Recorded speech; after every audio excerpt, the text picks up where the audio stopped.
خدا کا اطمینان جو سمجھ سے بالکل باہر ہے تمہارے دلوں اور خیالوں کو مسیح یسوع میں محفوظ رکھے، آمین۔ جے مسیح دی، مسیح میں آپ سب کی سلامتی ہو، ہالےلویا۔ آج اس سیکرٹ میں بات کروں گا، یہ بہت بڑا سیکرٹ ہے اور وہ سیکرٹ ہے روح القدس، کیونکہ مسیحت سے کفارہ نکال دیں تو نجات ختم ہے، اگر روح القدس کو نکال دیں تو حیات ختم ہے۔ اور اس کے لیے میں کتاب مقدس میں سے آپ کے لیے ایک ریفرنس کو پڑھوں گا، پیدائش پہلا باب، اس کی 1 اور 2 آیت کو۔ خدا نے ابتدا میں زمین اور آسمان کو پیدا کیا، اور زمین ویران اور سنسان تھی، اور گہراؤں کے اوپر اندھیرا تھا، اور خدا کی روح پانی کی سطح پر جنبش کرتی تھی، آمین۔ اس پڑھے گئے ریفرنس میں جو بات غور طلب ہے وہ یہ ہے کہ زمین ویران اور سنسان تھی، اور گہراؤں کے اوپر اندھیرا تھا، اور خدا کی روح پانی کی سطح پر جنبش کرتی تھی۔ میرا آپ سب سننے والوں سے ایک سوال ہے، کیا خدا کا روح آپ کے اندر ہے؟ اگر تو خدا کا روح آپ کے اندر ہے تو آپ کی لائف پرابلم میں ہو، آپ کی میرج لائف پرابلم میں ہو، آپ کا فائننس پرابلم میں ہو، جو کچھ بھی آپ کی زندگی میں پرابلم میں ہو، میں آپ کو یہ گڈ نیوز دینا چاہتا ہوں کہ وہ یسوع مسیح کے نام سے روشن ہو جائے گا، آمین۔ جس طرح زمین ویران تھی، سنسان تھی، اور روح القدس وہاں موجود تھا۔ جب روح القدس موجود تھا تو خدا باپ نے کہا روشنی ہو جائے تو روشنی ہوگی۔ اگر روح القدس آپ کے اندر ہے تو آپ کی زندگی پتال کی تہہ میں بھی کیوں نہ چلی گو، خدا اس سے بھی روشن کر دے گا۔ آپ غریبی کی تہہ میں بھی کیوں نہ چلے گئے، خدا اس سے بھی روشن کر دے گا۔ لیکن ضروری بات کیا ہے؟ روح القدس کا آپ کی زندگی کے اندر ہونا ضروری ہے۔ روح القدس ناپاک زندگیوں میں رہتا نہیں ہے، روح القدس جھوٹ بولنے والی زندگیوں میں تو رہتا نہیں ہے، چوری کرنے والی زندگیوں میں تو رہتا نہیں ہے، کیونکہ بائبل کہتی ہے کہ خدا کا روح پاک ہے، اور بائبل یہ بھی کہتی ہے پاک بنو، کیونکہ ہمارے بلانے والا پاک ہے۔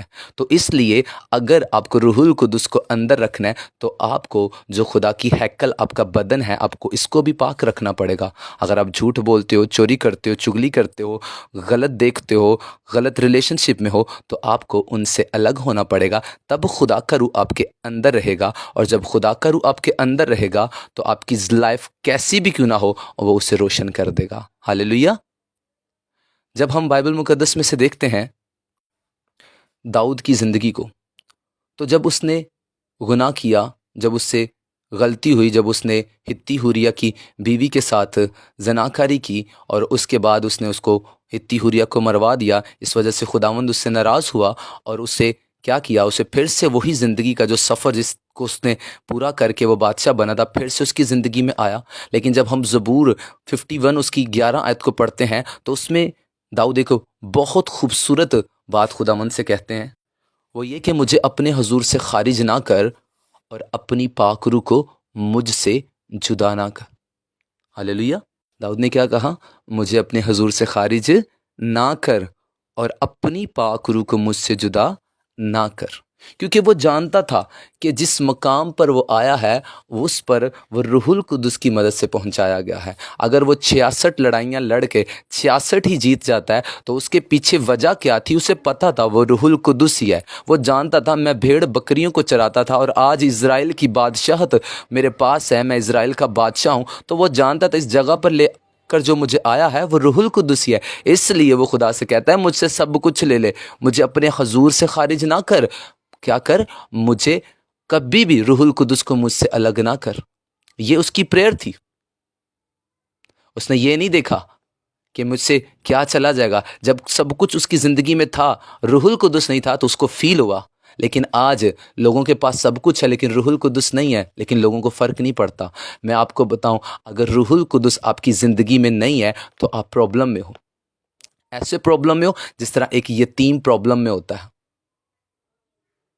نہ اس کا باپ ہوتا ہے نہ اس کی ماں، سب کچھ اس کو خود ہی کرنا پڑا ہے۔ اور میں اگر بتاؤں روح القدس آپ کی زندگی میں نہیں ہے تو آپ بڑے یتیم ہو، آپ بڑے یتیم کی طرح ہو، کیونکہ کوئی بھی آپ کو گائیڈ نہیں کرے گا۔ اور اگر روح القدس آپ کی زندگی میں ہے تو آپ داؤد کی طرح 66 لڑائیاں لڑو گے اور 66 ہی جیت جاؤ گے۔ ہو سکتا ہے، پاسبل ہے کہ کرسچن ہوتے ہوئے، کرسچینٹی کو قبول کر کے بھی آپ کی لائف پرابلم میں ہو، آپ دکھوں میں ہو، آپ بیماریوں میں ہو، آپ ٹربل میں ہو سکتا ہے آپ جب دنیا کے ساتھ تھے تو جب آپ بالکل درست تھے، جب آپ نے توبہ کر لی، خداوند کے ساتھ چلنا شروع کیا، وہی ہسبینڈ جو پہلے درست تھا، جب آپ نے توبہ کی آپ کو دکھ دینا شروع کر دیا، وہی وائف جب پہلے ٹھیک تھی، جب آپ نے توبہ کر لی تو اب وہ آپ کو دکھ دینا شروع کر دیا اس نے۔ ہو سکتا ہے وہی فائنانس جو آپ کا بہت بلیس تھا، لیکن جب آپ نے توبہ کی، خداوند کے ساتھ چلنا شروع کیا تو وہ فائنانس ڈاؤن ہونا شروع کیا۔ ایسا پاسبل ہے، ہو سکتا ہے، لیکن اس کے پیچھے ایک ضروری بات کیا ہے؟ روح القدس کیا تب بھی ہماری زندگی میں موجود ہے؟ تب بھی ہم سائلنٹ ٹائم میں بھی، جب ہماری زندگی میں دکھوں اور پرابلمس کا ٹائم ہے، تب بھی کیا روح القدس ہمارے ساتھ ہے؟ اگر تو وہ ہمارے ساتھ ہے تو میں آپ کو بتا رہا ہوں کہ یسوع مسیح کے نام سے آپ کی زندگی کا ہر ایک حصہ فروٹفل ہوگا، اور آپ کی بلیسنگس کو دیکھ کر لوگ بلیسنگس کو انجوائے کریں گے، آپ کو دیکھ کر لوگ سکسیس کے میننگ کو جان پائیں گے اگر روح القدس آپ کے اندر ہے، کیونکہ وہ اس کی یہ قدرت ہے کہ وہ نکموں کو چنتا ہے، وہ ریجیکٹڈ کو چنتا ہے۔ جب لوگوں کے پاس کچھ بھی راستہ نہیں ہوتا تب اس جگہ سے وہ راستوں کو بناتا اور لوگوں کو اونچا کرتا ہے۔ ہاللیلویہ۔ تو آپ کو اگر اپنی زندگی میں سب سے زیادہ کسی چیز کی ضرورت ہے تو وہ روح القدس ہی ہے، کیونکہ روح القدس ہی ہے جس نے یسوع مسیح کو مردوں میں سے جلایا، اور اگر وہ آپ کی زندگی میں ہوگا تو آپ کے مردہ فائنانس کو، مردہ ریلیشن شپ کو، مردہ میرجز کو، مردہ بچوں کو، نشوں میں ہر ایک ٹربل جو آپ کی زندگی میں وہ اس کو زندہ کرے گا، اسی طرح اسے قبر میں سے نکالے گا اور خدا باپ اور یسوع مسیح کی جلال کے لیے کھڑا کرے گا۔ اس لیے آج اگر آپ کو سب سے زیادہ کسی چیز کی ضرورت ہے تو وہ ہے روح القدس کی۔ تو خداوند آپ سب کو برکت دے۔ اگر اس دنیا میں اس ٹائم اگر کسی چیز کی آپ کو ضرورت ہے تو وہ روح القدس کی ہے، اس لیے سب چیزوں سے زیادہ آپ روح القدس کو کھوجنے کے لیے لگائیں، روح القدس کو اپنے اندر رکھیں، خدا کے ساتھ اپنا ایک تعلق بنائیں۔ خداوند آپ سب کو برکت دے۔ God bless you. میں آپ کے لیے دعا کروں گا۔ خدا باب یسوع مسیح کے نام سے جتنے لوگ اس کلام کو سنیں، تیرا پاک روح نے چھوئے اور روح القدس ان کی زندگیوں میں خداوند ٹھہرے، اور جس طرح زمین سنسان اور ویران تھی، خدا کی روح پانی کی سطح پر جنبش کرتی، تو اسی طرح خدا باپ جب روح القدس تیرے لوگوں کی زندگیوں میں رہے تو ان کی زندگی کا ہر ایک حصہ یسوع مسیح کے جیوت نام سے میرے پتا روشن ہو جائے۔ ان کی زندگی خداوند ہر ایک حصے میں خداوند روشن نظر آئے، انہیں دیکھ کر لوگ خدا باپ یسوع مسیح آپ کی حمد اور ستائش کرے۔ یسوع مسیح کے نام سے میں نے برکت دیتا ہوں، یسوع کے جیوت نام سے میں آپ کو برکت دیتا ہوں اور بلیس کرتا ہوں۔ آمین، آمین، آمین۔ God bless you all.